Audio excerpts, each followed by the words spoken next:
서울광역방송센터입니다. 대장동 항소 포기 논란이 계속 일파만파 번지고 있습니다. 국회 예결위원회 질의에 출석한 정성호 법무부 장관은 항소 포기 관련 대통령실과 논의한 적이 없다고 딱 선을 그었는데, 국민의힘은 그럼 도대체 왜 법무부 장관이 나서서 검찰총장 직무대행을 사실상 지휘해서 항소를 포기한 거냐고 날을 세워 따져 물었습니다. 여의도 초대석 합리적 중도 보수 김상욱 더불어민주당 의원과 정치권 현안 얘기해 보겠습니다. 의원님 어서 오십시오. 네, 반갑습니다. 오랜만에 인사드립니다. 네. 근데 이 머리를 뭐 다치셨네요? 예, 제가 지난 목요일 날 울산에서 예. 발전소 붕괴 참사가 있었습니다. 예. 목금 토일 4일간 가족들과 함께 현장에서 같이 밤낮을 같이 지내면서 현장에서 제가 조력할 부분, 가족들과 함께할 부분, 조율할 부분 열심히 뛰어다녔는데요. 아무래도 좀 참사 현장이다 보니 정리가 되지 않은 현장인데 네. 좀 마음이 급해서 뛰어다니다가 철골 구조물에 좀 부딪혀서 조금 다쳤습니다. 아니 국회의원이 참사 현장에서 뛰어다닐 일이 뭐가 있는 건가요? 어떤 마음으로 가는지에 따라 다른 것 같습니다. 가면 정말 일손이 많이 필요합니다. 해야 될 일들도 정말 많고요. 저는 이런 참사 현장에 기존에 보면 정치인들로서 사진 찍고 가고 위세하고 가고 이런 경우들 많았지 않습니까? 그건 참사 현장에서 절대 갖춰서는 안 되는 잘못된 태도라고 생각합니다. 가면 해야 할 일들이 정말 많습니다. 네. 예를 들어서 매몰자 가족들과 함께 그분들의 목소리를 대변하고 아픔을 같이 나누면서 어려움을 보살펴 드리는 일, 또 적십자나 의용소방대나 봉사 나오신 분들이 불편함이 없도록 챙겨드리는 일, 또 매몰자 가족들과 대책본부 사이에 조율과 대화를 시도하는 일, 여러 가지 이런 일들이 정말 많거든요. 그런 일들을 정말 바쁘게 움직여야 할 수 있는 일들이고요. 저는 우리 이번 울산 붕괴 참사 현장에서 참 많은 생각들을 하게 됐는데, 일단 우리 이재명 정부가 이 산업 현장의 이런 참사에 대해서 정말 적극적으로 대응하고 있구나. 정말 총력전으로 국민 한 사람의 생명도 귀하게 여긴다라는 것을 실천적으로 보여준 그런 현장이라는 생각이었고, 그런 헌신적인 노력 덕분에 매몰자 가족분들도 그 정부를 원망하기보다는 도리어 협조적으로 같이 구조 작업에 대해서 여러 가지 의견을 나누고 대책본부의 대책회의에 매몰자 가족 대표자들이 항상 함께 참석하면서 같이 의견을 나누면서 함께 구조 작업이 진행이 되었습니다. 그래서 이재명 정부가 산업 현장의 안전을 정말 중요하게 생각하고 있는데요. 이번 울산 발전소 붕괴 현장 같은 경우도 구조물 안전 진단에 관한 전문 역량, R&D 역량 이런 것들이 부족해서 발생한 일입니다. 여기에 대한 우리의 추가적인 노력이 필요하고요.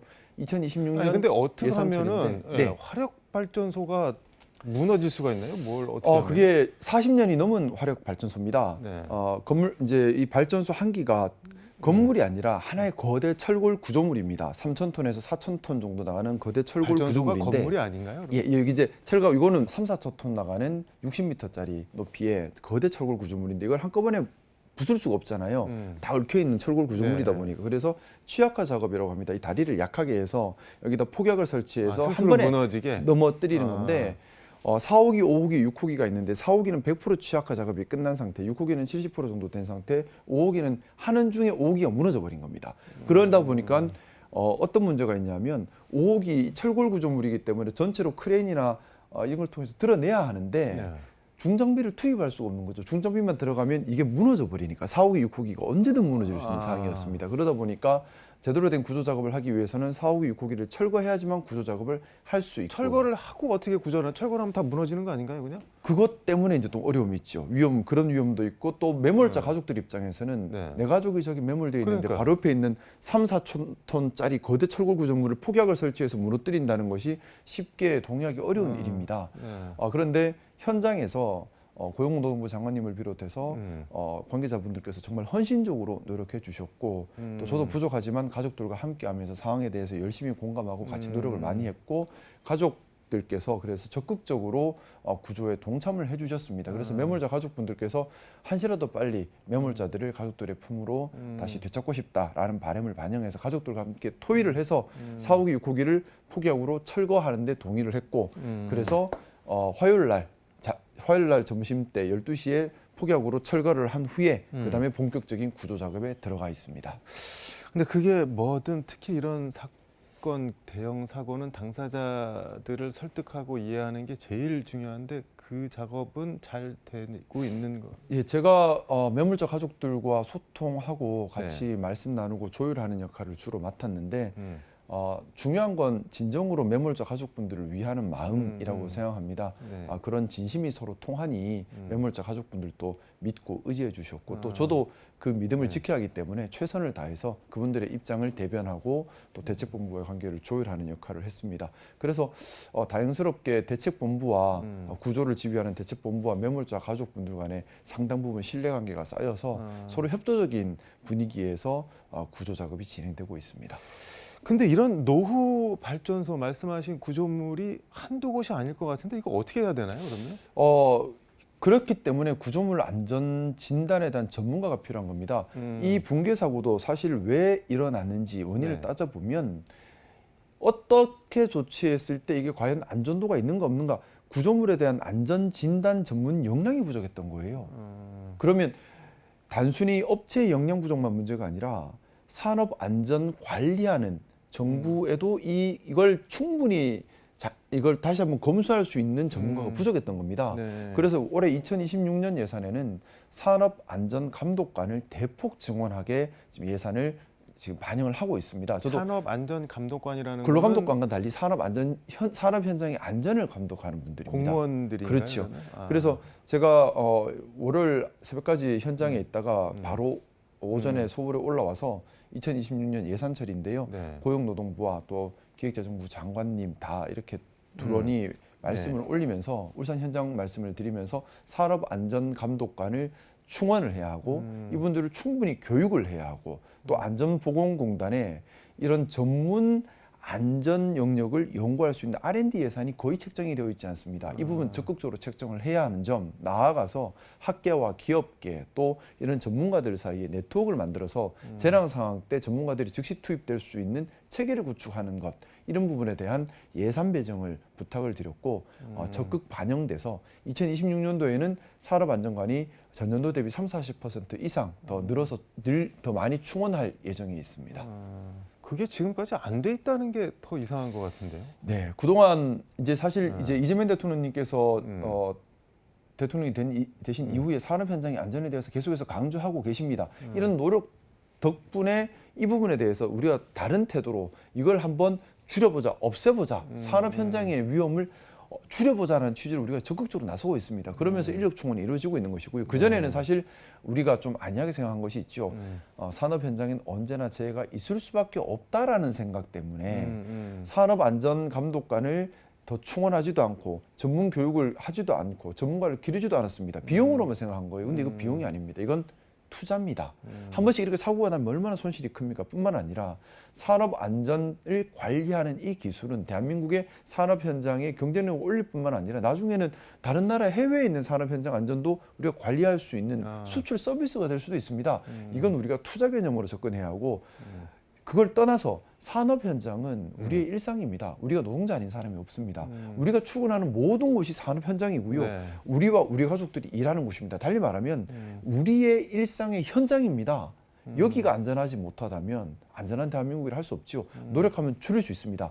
20년 전에 제가 첫 직장으로 근무했었던 곳이 보험회사의 퇴직보험 지급부서였습니다. 거기서 조선소에서 그때만 해도 매월 몇 분씩 압착 사고로 돌아가시는 분들이 계셨었어요. 그분들에 대한 퇴직보험 지급 업무를 제가 담당했었는데 당시만 하더라도 조선소에서 매월 몇 분씩 압착 사고로 돌아가시는 거는 어쩔 수 없다라는 분위기가 있었습니다. 하지만 지금 어떻습니까?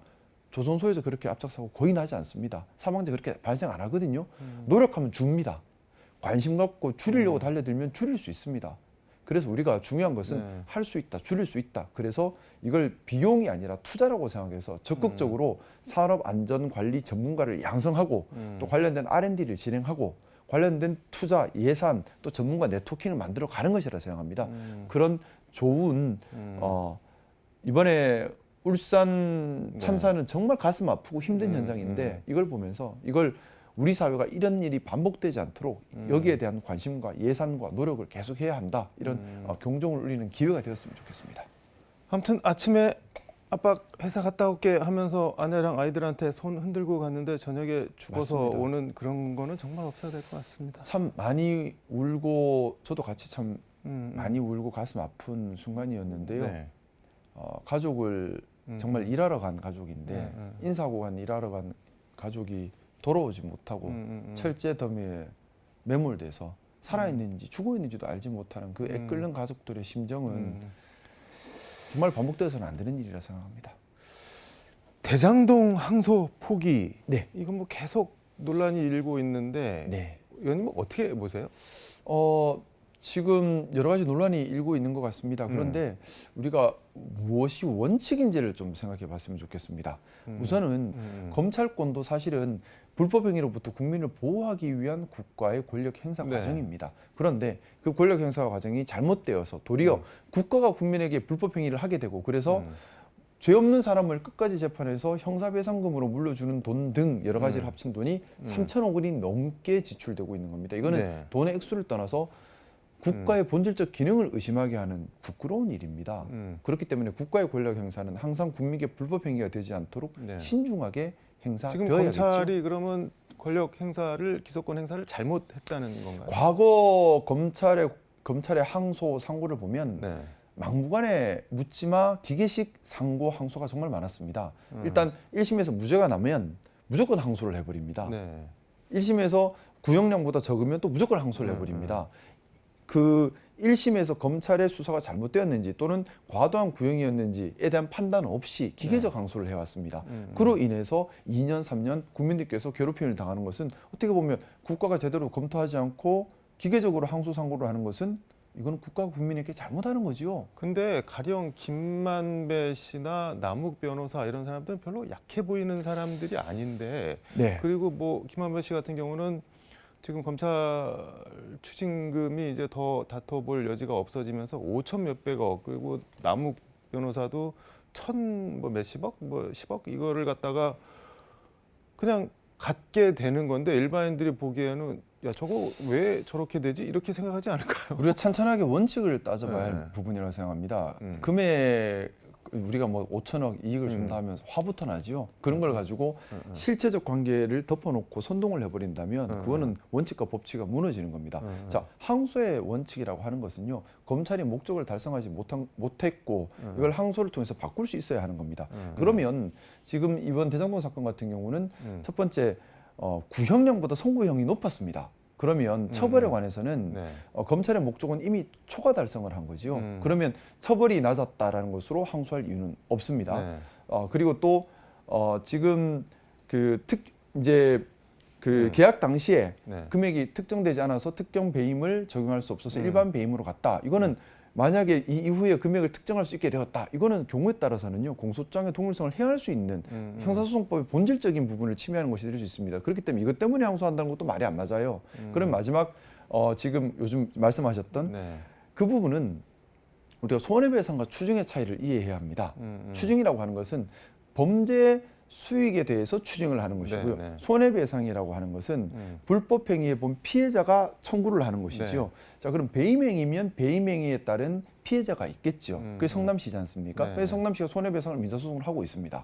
그러면 손해배상을 할 수 있는 부분은 추징을 할 수가 없는 것이 원칙이죠. 자, 그러면 뇌물죄로 포섭된다면 뭐 경우에 따라 범죄 수익이니까 추징 대상이 될 겁니다. 여기에 대해서 1심 법원은 이건 뇌물이 아니라 배임이다라고 판단을 하고 법리 구성을 했고 네. 거기에 대해서 여러 법률 전문가들은 이거 배임으로밖에는 구성이 되지 않는다. 저도 사실은 뇌물일보다는 배임 구성이 맞다고 네, 생각합니다. 그러면 검찰에서 최초 기소할 때 또는 법리 구성을 할 때 조금 잘못됐고 법원의 법리 구성이 맞았다고 볼 수 있는 거죠. 그러면 항소할 이유가 지금 없는 거죠. 근데 그러니까 쭉 말씀을 해주셨는데 다 네. 좋은데 네. 우리 검찰이 그동안 한 번도 뭐 이런 적이 없었잖아요. 뭐 살인 누명 씌워놓고 간첩 누명 씌워놓고도 재심에서 원심에서 저도 뭐 대법원까지 어떻게 들고 갔는데 그게 잘못된 거죠. 왜 잘못된 관행을 이재명 고쳐야 대통령 사건 관련한 이 사건에서 그런 말씀하신 좋은 것들이 첫 번째로 적용이 되느냐 결국 이재명 재판 때문 아니냐 이런 얘기가 계속 나오잖아요. 그건 어떻게 사실은 보세요? 정무적인 부분만 고민한다면 네. 정무적인 부분만 고민한다면 항소를 하는 것이 정치적 위험에서 벗어나는 길이었을 그렇죠. 수도 있다고 예. 생각을 합니다. 그래서 오로지 정치적인 관점에서 본다 그러면 항소를 차라리 해서 항소 결과를 보는 게 부담이 적었을 네. 거라는 생각을 저도 가지고 있고요.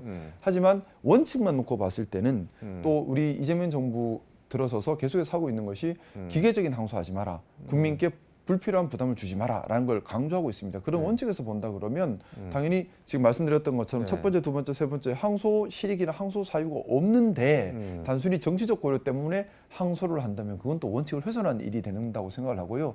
아마도 제가 자세히 모르겠지만은 아마 그런 부분들이 좀 감안된 사안이 아닌가라고 저는 생각을 가지고 있고. 그런 게 거꾸로 얘기하면 정무적 판단 아닌가요? 정무적으로. 네, 그래서 정무적 판단이 아닌 원칙에 따른 판단을 한 것이 아닌가라는 생각을 좀 해봤습니다. 정무적 판단을 하면 사실은 말씀처럼 네. 그렇다 하더라도 원칙에서 어긋난다 하더라도 뭐 항소를 해서 정치적 부담을 내려놓겠다는 판단을 할 수도 있었을 것 같습니다. 네. 어떻게 보면 정무적 판단에서 잘했다 못했다는 변론이고요. 근데 원칙만 놓고 봤을 때는 항소의 이유가 있는지 저는 좀 납득하기 어려운 상황. 그래서 항소의 이유가 없다면 항소를 안 하는 게 맞는 것이 원칙이겠죠. 네. 이제 그 원칙에 대해서 제가 말씀을 드린 것이고 저는 기본적으로 우리 사회가 원칙을 지키는 것이 중요하다는 생각을 가지고 있습니다. 그래서 원칙적인 판단에 대해서 저는 존중하고 싶고 다만 이로 인해서 정치적인 부담이 네. 생기는 그런 부분은 정무적으로 또 조율할 부분이 있다면 그 부분에 대해서는 뭐 조금 아쉬운 점도 분명히 있는 건 사실입니다. 그런데 우리가 또 하나 네. 간과해서는 안 되는 점이 있습니다. 이 대장동 사건 관련해서 네. 수사를 해왔던 또 기소를 했고 공소 유지를 해왔던 검사들은 잘 알고 계시겠지만은 윤석열 대통령 때에 네. 윤석열이 이재명 대통령을 공격하기 위해서 네. 어떻게 보면 본인이 가장 믿고 있는 검사들을 전진 배치해서 수사팀을 꾸려서 네. 지금까지 온 가장 친윤적 색깔이 강한 그룹으로 평가하고 있습니다.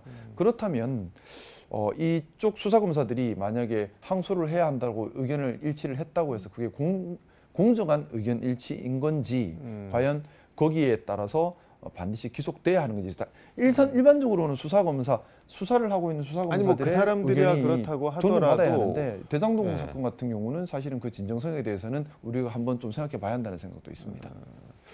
알겠습니다. 요거 하나 더 여쭤볼게요. 김건희 씨 오늘 보석 신문을 했는데 네. 뭐 어지럽증이 있다, 몸이 아프다 뭐 그런데 이거 풀어줘야 된다고 보시나요? 어떻게 보세요? 저는 아직 뭐 풀어줄 그런 일은 아니라고 생각합니다. 어지럼증은 네. 지금 구치소 안에서도 충분히 치료를 받을 수가 있는 거고요. 어지럼증 때문에 풀어달라. 그게 풀려나야 될 이유인가요? 그러니까 구치소 안에서 치료할 수 없는 병은 아니지 않습니까? 그래서 구치소 안에서 도저히 치료할 수 없고 관리할 수 없고 그래서 생명에 위협이 있다면 경우에 따라 병보석을 생각할 필요도 있겠지요. 하지만 네. 어지럼증은 구치소 안에서 치료할 수 없는 병도 아닐 뿐더러 치료하지 않는다고 해서 생명에 위협이 되는 병도 아니라고 생각합니다. 그렇다면 그게 병보석 사유가 될 수는 없는 거죠. 근데 부부가 같이 구치소에 있는 거는 좀 그렇지 않냐? 한 사람은 좀 풀어주는 게 어떠냐? 뭐 그런 얘기를 하시는 분들도 있는 것 같은데. 뭐 부부가 같이 구치소에 있다는 건 참 안타까운 일인 건 분명합니다. 하지만 그 부부가 저지른 일에 대해서 그걸 가벼운 일이 아닙니다. 국가 전체를 위기에 빠뜨렸고 대한민국 5,200만 국민들 전체에게 피해를 준 또 국가의 본체인 민주주의 자체를 뒤흔들어 버리고 독재를 시도했던 그리고 또한 윤석열 뒤에 김건희 특검이 더 가장 일이 많고 다 게이트급입니다. 부패 어떻게 보면 상징처럼 되어 있는데 이 거대 범죄의 중심에 있었던 사람을 부부란 이유만으로 풀어준다면 증거인멸의 우려도 생길 수가 있고요. 또 잘못한 국가의 본체를 뒤흔든 큰 범죄 행위에 대해서 제대로 처벌하지 못하는 국가기강을 제대로 세우지 못하는 문제도 있을 수 있습니다. 그렇기 때문에 비록 부부가 같이 구치소에 있다는 건 안타까운 일이긴 하지만 각자가 너무나 큰 죄를 지었고 또 그 지은 죄에 대해서 진심 어린 반성을 하고 있는 것도 아니고 또 이걸 국가의 미래와 지금 현재 기강을 세우기 위해서라도 정확하게 수사하고 단죄해야 할 일이기 때문에 당연히 구속된 상태에서 수사가 진행되어야 한다고 생각합니다. 국민들께 그러니까 진정원이 사과하지 인간적인- 않고 이렇게 어지럼증으로 병보석을 바란다는 것 자체가 저는 잘못된 태도라고 생각합니다. 인간적 연민으로 볼 건 아니라는. 인간적 연민으로 접근하기에는 너무나 큰 잘못을 저지른 겁니다. 옛날로 치면 대역죄인입니다. 국가 자체를 뒤집으려고 했던 일입니다. 인간적 연민으로만 바라볼 수 없는 큰 잘못이 그 둘 부부에게는 있다고 생각합니다. 알겠습니다. 오늘 말씀 여기까지 듣도록 하겠습니다. 고맙습니다. 네, 감사합니다. 지금까지 서울광역방송센터에서 김상욱 민주당 의원과 함께 전해드렸습니다.